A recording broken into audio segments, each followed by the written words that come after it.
Bienvenidos y bienvenidas a Desafío Tierra, este espacio donde reflexionamos sobre la crisis climática, sus impactos y cómo nos podemos transformar en agentes de cambio.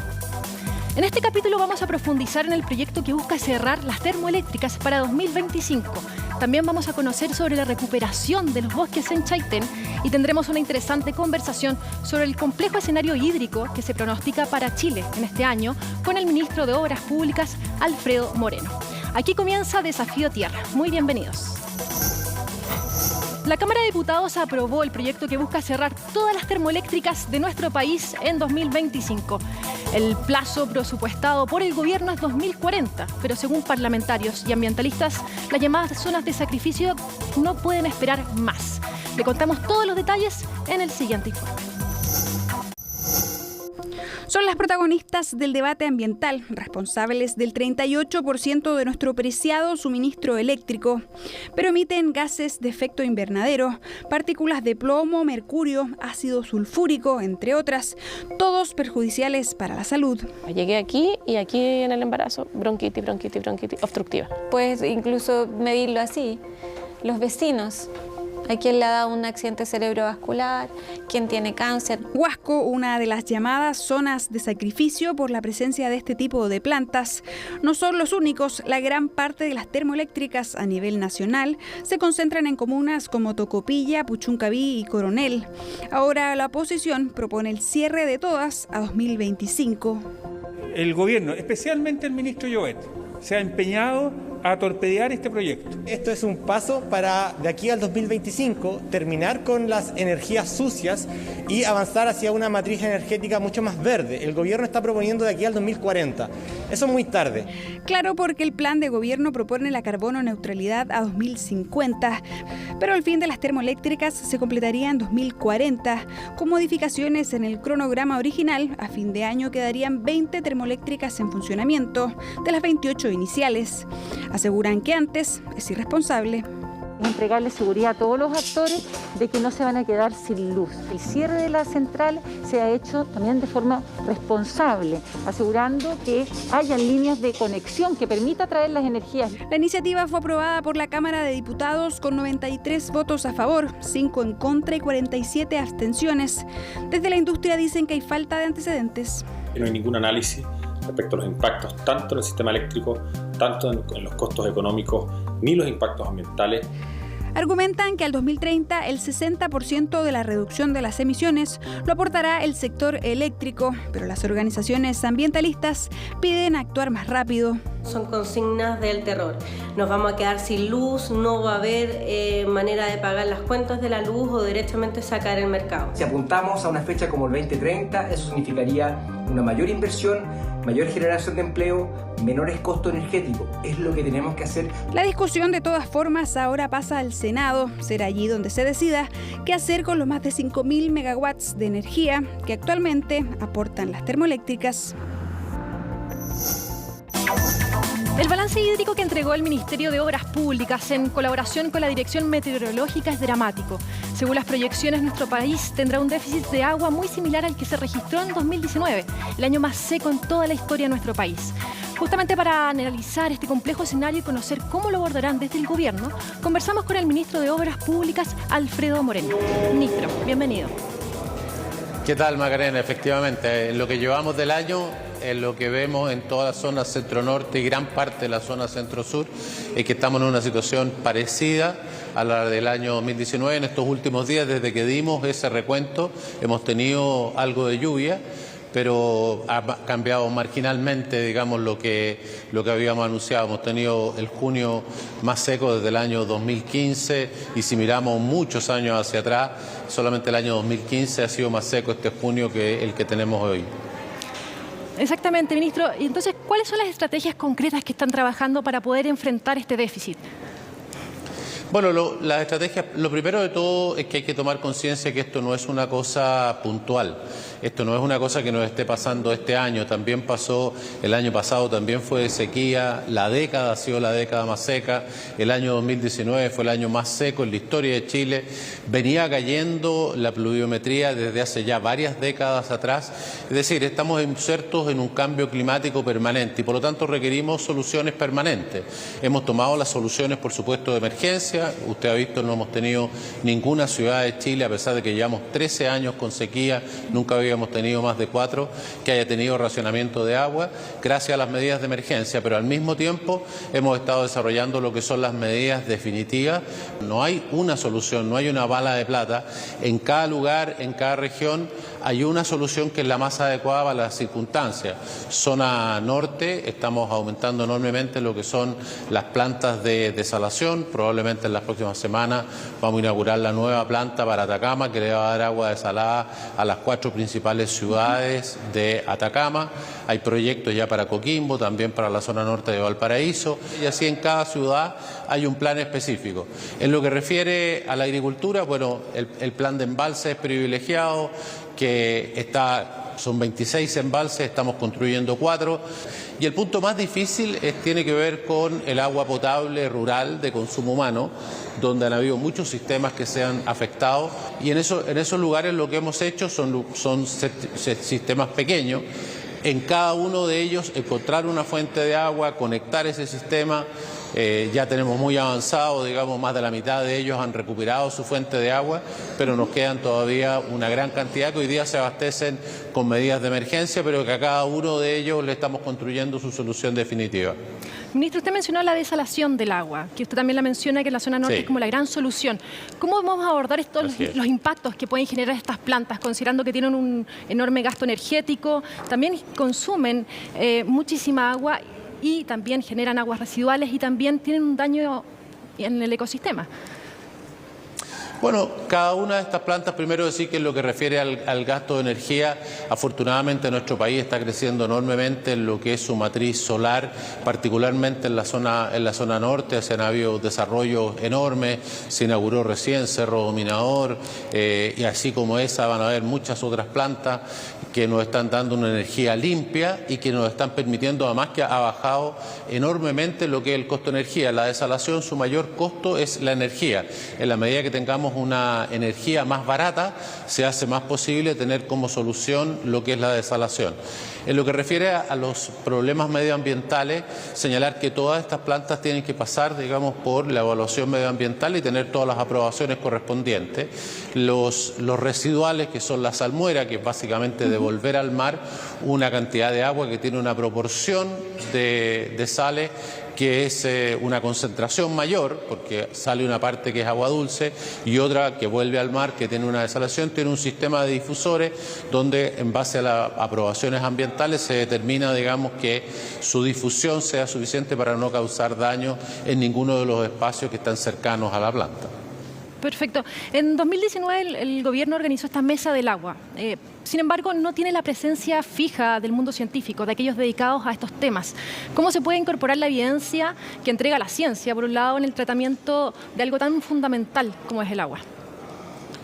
Bueno, tenemos presencia de académicos en primer lugar y en segundo lugar hemos invitado y han estado más de 100 expositores en cada uno de los temas, porque aquí hay temas particulares tanto de Chile como del extranjero. Hemos tenido muchísimas personas, digamos, científicos de primer nivel, extranjeros y también nacionales, que nos están ayudando no solamente en la mesa, digamos, con sus aportes, sino que trabajando en las mesas de trabajo, en los puntos específicos donde pueden aportar su conocimiento, que también es de una parte de lo que refiere. El tema del agua es un tema muy amplio, así que nosotros valoramos enormemente lo que es el aporte de la ciencia, la tecnología y los avances que tenemos en esto. Pensar que este proceso de adaptación, yo le decía que lo que tenemos al frente es un cambio permanente. Bueno, en este proceso de adaptación, evidentemente que la tecnología es algo que nos nos tiene que ayudar porque tenemos que encontrar nuevas fuentes de agua que antes no teníamos presentes. Tenemos que aprender a cuidar el agua de una manera que antes no lo hacíamos porque no era así de escasa ni así de valiosa. Tenemos que almacenarla, tenemos que reusarla. Bueno, en todo esto los cambios tecnológicos nos permiten no solamente nuevas fuentes, nuevas formas de hacer las cosas, sino que también reducir los costos con los cuales se puede hacer.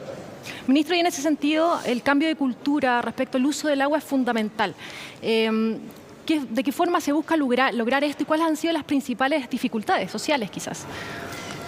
Bueno, aquí el cambio cultural es, como usted bien lo dice, es fundamental y tiene que ser a todo nivel, ¿no? Desde lo que hacemos nosotros como personas individuales, en cómo utilizamos el agua, en que tenemos que ir, digamos, tomando esta conciencia de que el agua es mucho más escaso y mucho más valiosa y que la necesitamos, particularmente en este periodo, mientras no se terminan de desarrollar las nuevas fuentes. Y por otro lado, también en lo que son los grandes usuarios. Por ejemplo, el principal usuario es la agricultura y por lo tanto estamos haciendo un incentivo muy grande a lo que es la tecnificación. Los agricultores grandes y particularmente en la zona centro-norte ya han hecho una transformación muy significativa, casi al 100% en la gran agricultura y en la zona centro-norte, pero en otros lugares y para agricultores de menor tamaño es muy difícil porque requiere una inversión importante. Por esa razón el Ministerio de Agricultura, a través de INDAP y a través de subsidios, está, digamos, colaborando para que las personas puedan cambiar a riego tecnificado. El riego tecnificado, para que la gente lo entienda, significa gastar la mitad o un tercio para realizar la misma tarea. Entonces, ahí tenemos otro elemento para cuidar el agua. Después tenemos los grandes usuarios en las zonas urbanas. Parte de ellos tiene que ver con las municipalidades. Las municipalidades son las encargadas de regar todas las áreas verdes que son fundamentales para la vida de la ciudad. De hecho, se está haciendo un esfuerzo por aumentar el volumen. Pero esas áreas verdes tienen que ser también consistentes con el nuevo clima que tenemos, por lo tanto las especies vegetales que utilicemos. La forma en que se riegue, hoy día regar de día, significa que la mayor parte de eso se va a ir, digamos, a evaporar. Entonces hay que regar de noche, hay que hacerlo con riego por goteo. Como digo, las especies tienen que ser especies que sean lógicas para lo que es el clima del Santiago de hoy o de la ciudad de la que estemos hablando. Por esa razón, entonces, hemos estado trabajando con las municipalidades. Por ejemplo, la Municipalidad de Providencia ha estado haciendo un trabajo que ahora además ha extendido a sus vecinos para que los vecinos vayan cambiando sus antejardines con colaboración de la municipalidad. Y de esa manera, entonces, vayamos haciendo este cambio paulatino de manera tal de tener una vida donde podamos realizar todo lo que queremos hacer, pero que sea adecuado a la nueva realidad que tenemos. Y en esto hay cambios culturales, también hay cambios en la infraestructura, hay cambios en todos los aspectos. Claro, y también cómo nos vamos adaptando. Y en ese sentido, ¿cómo cree usted que esto debe estar tipificado en la nueva Constitución? Bueno, yo creo que la nueva Constitución tiene que recoger algunos elementos que yo creo que ya se han ido convirtiendo en un elemento, digamos, de apoyo, o digamos, que está presente, yo diría, en todos los sectores. En primer lugar, este es un bien que es un bien lo denominamos un bien nacional de uso público, pero para que la gente lo entienda, es un bien que pertenece a la nación toda, pertenece a todos los chilenos. En segundo lugar, que su uso, particularmente en lo que son las emergencias, obviamente tiene que tener una prioridad en el consumo humano. Esto estaba en el Código de Agua, o ha estado más bien en la aplicación del Código de Agua existente hoy día, pero va a estar mucho más claro en el próximo que se está desarrollando y que está avanzando muy bien en el Congreso. También han aparecido otras prioridades que antes no teníamos en mente como sociedad cuando se hizo el antiguo Código de Agua en la década de los 80, que son las prioridades medioambientales. Hoy día, si no cuidamos nuestros acuíferos, si no cuidamos nuestro ecosistema, eso también va a rebotar en que no vamos a tener agua, porque esos mismos acuíferos son los que nosotros, nuestros hijos y nuestros nietos van a tener hacia adelante. Me parece a mí que es importante considerar que este bien nacional de uso público con estas prioridades también tiene que darse también para todos los usos productivos, porque los usos productivos todos necesitan agua, la agricultura, la industria, la minería, cualquiera sea la actividad que una persona vaya a hacer, para tener agua en su casa, para todo se necesita agua. Y por lo tanto el Estado, si bien tiene este bien, que es este bien nacional de uso público, lo que hace, y esto es lo que hacen todos los países, es otorgar el uso a las distintas actividades de manera tal de que cada persona pueda realizar la actividad que necesita, como digo, desde agua en su casa, para la agricultura, para cualquier actividad, para mantener, digamos, un parque, para lo que sea, se necesita el agua y hay que entregar derechos. Y esos derechos tienen que tener una continuidad en el tiempo, tienen que tener seguridad y estabilidad. Me parece que son los elementos centrales y después la ley podrá recoger, digamos, cuál es la forma específica que en nuestro país, cada país tiene más o menos los mismos conceptos, pero después los establece de manera diferente, de qué manera específica lo va a llevar a la práctica. Ministro de Obras Públicas, Alfredo Moreno, muchísimas gracias por la entrevista. No, gracias a ustedes, muchas gracias. Nosotros nos vamos a una pequeña pausa y ya volvemos en más de Desafío Tierra.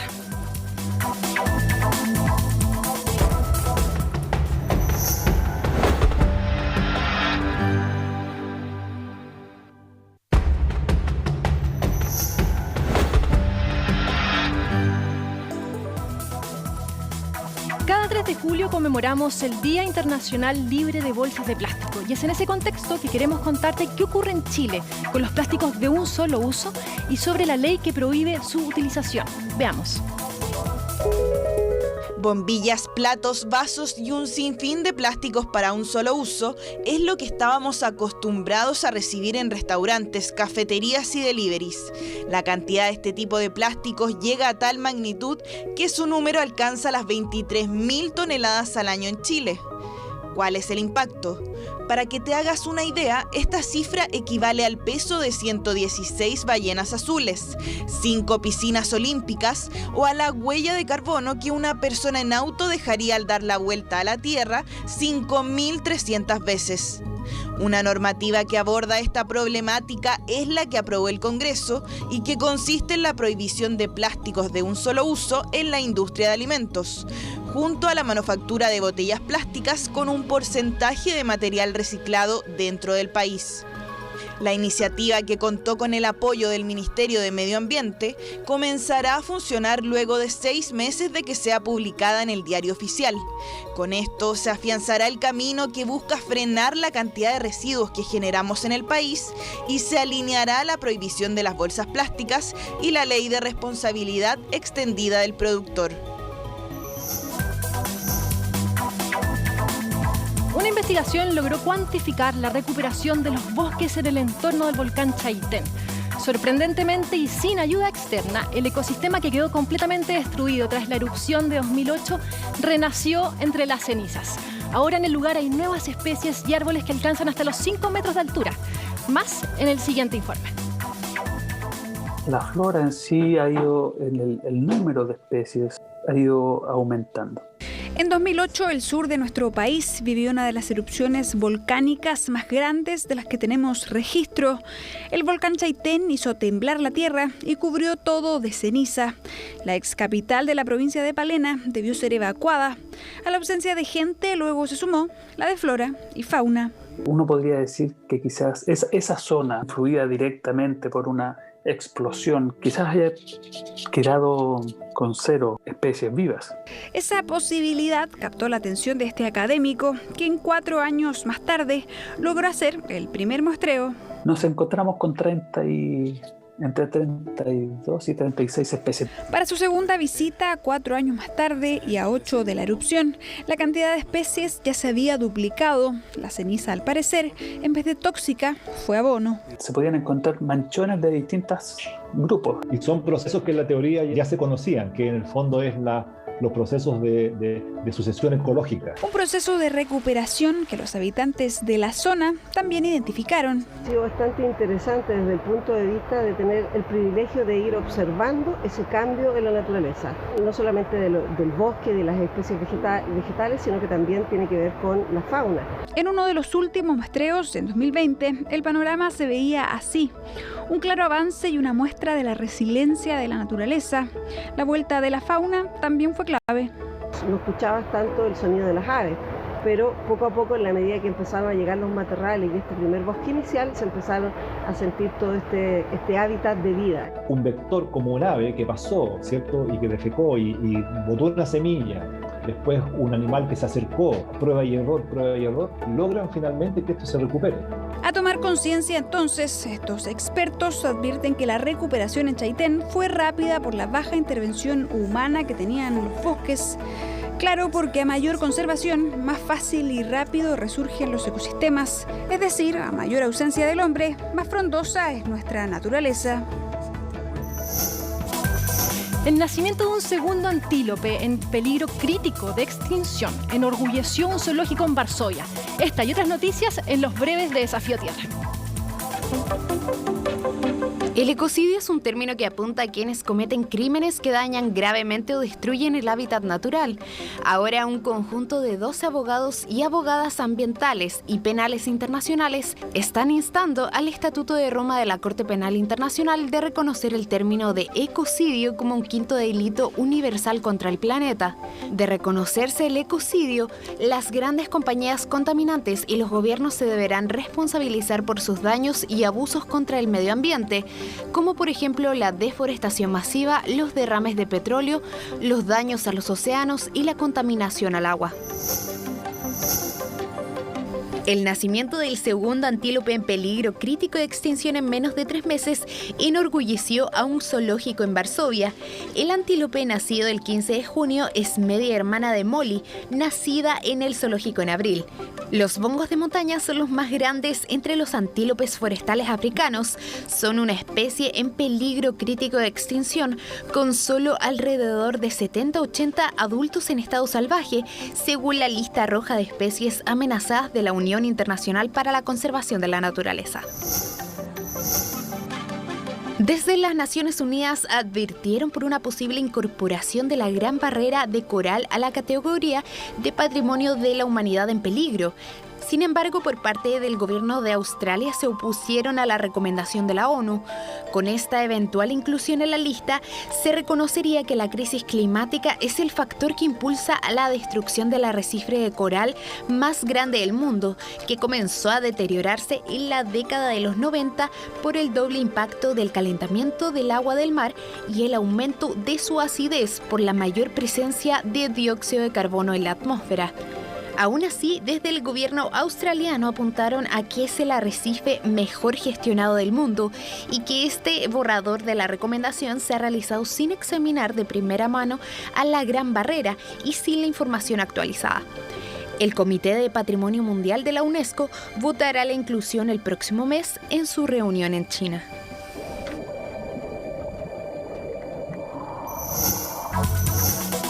Ya estamos finalizando este capítulo y como siempre los queremos dejar invitados a revisar todas las plataformas digitales de Desafío Tierra.